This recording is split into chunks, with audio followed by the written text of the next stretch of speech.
Bienvenidos. Salud conecta con la Clínica IMEMA para entrevistar al doctor Miguel Ángel Gorospe, especialista en dermatología y anatomía patológica cutánea. Doctor Gorospe, muchos comentarios que leemos en las redes sociales provienen de adolescentes y jóvenes que padecen acné. Ellas y ellos nos hablan de sufrimiento, de falta de autoestima, de vivir con el rostro oculto, incluso de vidas arruinadas por un verdadero infierno de granos. ¿Qué opina un médico como usted? Tenemos los suficientemente tratamientos eficaces para controlar o incluso curar, entre comillas, el acné. En principio no hay ningún motivo para preocuparse. Lo importante es que acudan al dermatólogo, que le mandará el tratamiento adecuado, pero tenemos de distintos tipos de tratamientos que mejoran mucho. Pero ellos y ellas están muy preocupados, realmente fastidiados.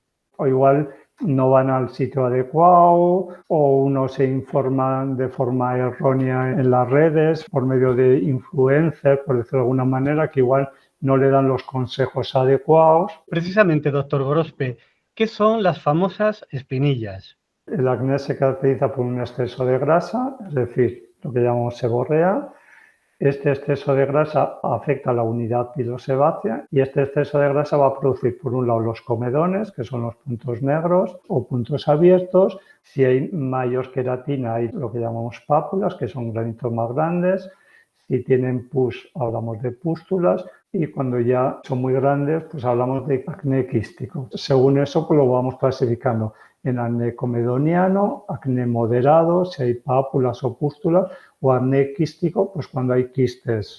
Doctor, ¿a qué edades y sexo afecta más el acné? Bien, generalmente lo vemos en gente joven, en los adolescentes. Ya sabemos que en adolescentes las hormonas suben y esas hormonas actúan al folículo piloso. Generalmente en las mujeres lo vemos un poco antes porque desarrollan antes y en los varones lo vemos un poco más tarde. También un pequeño porcentaje de personas siguen teniendo granitos y eso es lo que llamamos acné de la edad adulta. Doctor, ¿hay diferencia en el acné entre hombres y mujeres?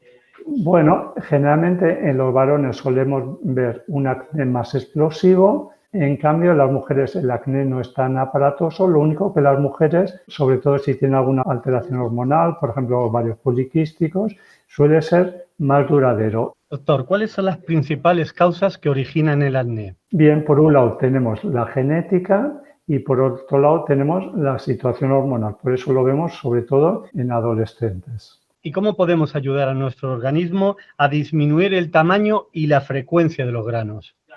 Bueno, yo siempre digo a mis pacientes que no se manipulen los granitos, utilizar un jabón suave, por ejemplo, lavarse 2 veces al día la cara y no utilizar cremas que sean grasas. Es decir, si uno se da cremas, tienen que ser todas oil free, porque si no son oil free, obstruyen el poro y empeoran. Doctor, ¿qué tipo de dieta alimenticia favorece la aparición del acné? Generalmente la dieta occidental rica en hidratos de carbono, sobre todo hidratos de carbono refinados como los chuches, eso puede favorecer la aparición de granitos. Entonces es mejor una dieta más saludable que sea proporcionada entre hidratos de carbono, proteínas y grasas.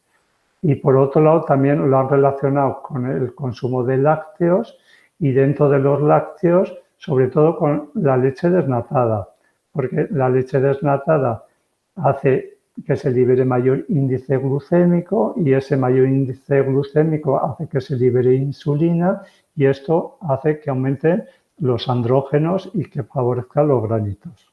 Doctor Gorospe, en el caso de sufrir acné, ¿qué tipo de tratamientos nos va a recomendar el dermatólogo? El tratamiento tiene que ser individualizado. Por ejemplo, en aquellos chicos que tienen un acné leve, pues muchas veces con un tratamiento tópico o bien con cremas de retinoides o de peróxido de benzoilo o antibióticos tópicos, pues muchas veces con eso un jabón sería suficiente. En aquellos casos que tengan un acné más severo, pues muchas veces con tratamiento tópico no es suficiente. Entonces, además del tratamiento tópico, asociamos un antibiótico suave durante un tiempo. Si es una mujer y tiene, por ejemplo, alteración hormonal, pues tratamiento tópico más anticonceptivos.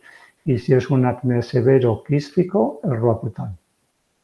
Doctor, para concluir, le pido respuestas muy breves para este pequeño cuestionario sobre el acné. El fármaco Roacutan solo se puede tomar bajo prescripción médica, ¿verdad? Sí, sí. Si una mujer toma Roacutan, ¿cuánto tiempo tiene que esperar para quedarse embarazada? Ni durante ni un mes después. Si tomamos Roacutan, ¿cuánto tiempo debemos esperar después de dejar el medicamento para recibir un tratamiento estético con rayo láser? Más o menos se suele aconsejar 6 meses. ¿Se puede utilizar maquillaje a la vez que usamos un tratamiento tópico contra el acné? Sí, siempre que sea libre de grasa. Si te tocan los granos, ¿se extiende la infección por el resto de la piel de la cara? No es una infección, no se autocontagia, pero recomendamos siempre no manipular los granitos. ¿Un pelo enquistado es acné o una infección? No, en principio los pelos enquistados, sobre todo si salen en axilas e ingles, eso es lo que llamamos hidrosadenitis, que es otro tipo de proceso. Por último, doctor, ¿las mascarillas contra el coronavirus provocan la aparición de acné? Sí, eso estamos viendo muchos casos de acné por el uso de la mascarilla. Con el uso de la mascarilla la piel no transpira y al no transpirar es mucho más probable que uno tenga granitos. Doctor Miguel Ángel Gorospe, muchísimas gracias por atender a F Salud. Gracias a ustedes. F Saludos. Saludos.